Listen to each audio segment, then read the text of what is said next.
This week I'm reviewing a product which I really wish I no longer had any need for. It's the new Soothe 3 baby monitor from a company called HeimVision. The question is it any good and how does it stack up against the Motorola? It's always seemed slightly odd to me that anyone would want to monitor a baby. I mean, all they do is fart, crap, scream, belch and puke 24 hours a day for at least the first year of their lives. Why on earth would anyone want to monitor all that? Wouldn't it just have been so much better if humans had evolved so that babies didn't emerge from the womb until they're, about 10 years old? Then at least you've got that 3-year window of opportunity to have some fun with them before they disappear back to their bedroom for their teens. Anyway, that's by the by. We're stuck with 9 months, and although it's slightly beyond me why people want to monitor babies, they clearly do. Now, as it happens, I do still have a use for a baby monitor because my 16-year-old daughter has a catastrophic form of epilepsy called Dravet's, which means mentally she's going to remain a very young child for the rest of her life. And we need to know if she's having seizures or if she's decided to go walkabout in the middle of the night. Now, normally for this, we use a hardwired webcam, but we also have the ubiquitous Motorola MBP36S as a backup, or for rooms where we don't have a hardwired camera, or when we go and stay somewhere. We also have a BT Baby Monitor 300 sound-only monitor, which we use at night. So the question is, how does the Soothe 3 stack up against the Motorola? Let's find out. And if you enjoy this video, do press the subscribe button below. Now, a bit of disclosure, I should say that HeimVision was kind enough to send me this unit to review. But as you saw, we already have a perfectly serviceable baby monitor, and if a company wants to buy my opinion, my price would probably be a little bit more than the Soothe 3, which costs about £129 on Amazon. Now in the box you get the instruction book, the camera, the monitor, and a box containing a couple of power cables,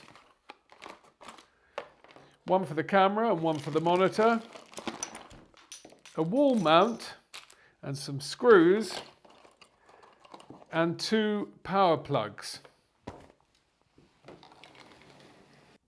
The first and most obvious difference between this and the Motorola here is the screen size. The Motorola's is 3.5 inches, whereas the HeimVision has a positively cinematic 5-inch screen. I do wonder whether it's a huge added benefit to see a 5-inch image of a screaming baby over a 3.5-inch image, but I'll suspend judgment on that for the time being. Going through the instructions, the other thing I see is that you can connect this monitor to more than one camera. That could be useful if you want to move your belching screamer from one room to another and don't want to have to keep moving the camera around. In fact, the Motorola can do that too, so it's evens on that front. Now, for the purposes of comparing the HeimVision and the Motorola and demonstrating some of the features, I've hired the services of this super lifelike stunt baby. I'm now going to go and pop it in the bed and sit the baby monitors next to each other. Now, as far as features go, and in common with most baby monitors, the HeimVision allows you to talk to your baby. In my experience, that's more useful as an intercom. So when you shout, "Where are the nappies?" your wife doesn't have to shout back. "They're under the cot, dear." There's also a temperature alarm, which in the case of the HeimVision is set to go off if the bedroom temperature drops below 18 degrees or goes above 30. Below 18 degrees? In our house, that'd be going off from October all the way through to April. But at least with the HeimVision, you can switch this feature off. Then there's the ability to play your baby a lullaby. But I tell you what, if you tried inflicting this on me when I was a baby, I'd be sitting there plotting how to make absolutely sure my next projectile vomit hit the target. Now, one of the things I notice about a lot of tech products these days is how manufacturers include some features seemingly just because they can. Here's a prime example. Both these monitors here allow you to set feeding alarms to remind you when it's time to feed the baby. What's the point of that? Isn't the baby itself a feeding alarm? And what about this? The HeimVision also allows you to record the video of your baby screaming. I've only got one question about that, which is, why? Are you planning on inviting friends round for a screening? Or should I say a screaming? Now, I'm sure there are people who will find all these features very useful. But in my 16 years experience, what you really want is decent range, good sound quality, and a decent picture, in that order. So let's see how they perform. Now I'm going to switch each of these things on individually so that they don't interfere with each other. For this test, I'm sitting in an old house about 5 meters away from the monitor, which is the other side of a thick stone wall. First, the BT sound only monitor. Out of the three, this one definitely had the best range. There are rooms in our house where the other two just don't work, but this one still does. Anyway, I'm going to give it 10 out of 10 for range, 10 for sound quality, and 0 for the picture quality, because obviously it doesn't have one. Now for the Motorola. And look, now I've got a fuzzy image of the alien too. The slight problem is that the range just isn't as good as the BT sound-only monitor, and I did find the picture and the sound dropped quite a lot. Still, the sound quality is very good and the picture's perfectly serviceable. So I'm going to give this one 4 for range.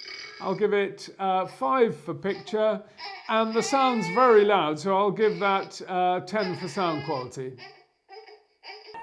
Finally, we have the HeimVision, and straight away you can see the picture is an order of magnitude better than the Motorola. It's got a wider angle lens and a much higher resolution screen.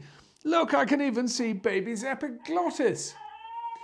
Once again though, the range just isn't quite as good as the BT. In fact, I think it's marginally worse than the Motorola. So I'm going to give this one 3 for range, 10 for picture, and I don't think the sound is quite as loud as the other two, so I'm going to give it a 7 for that. So there we have it.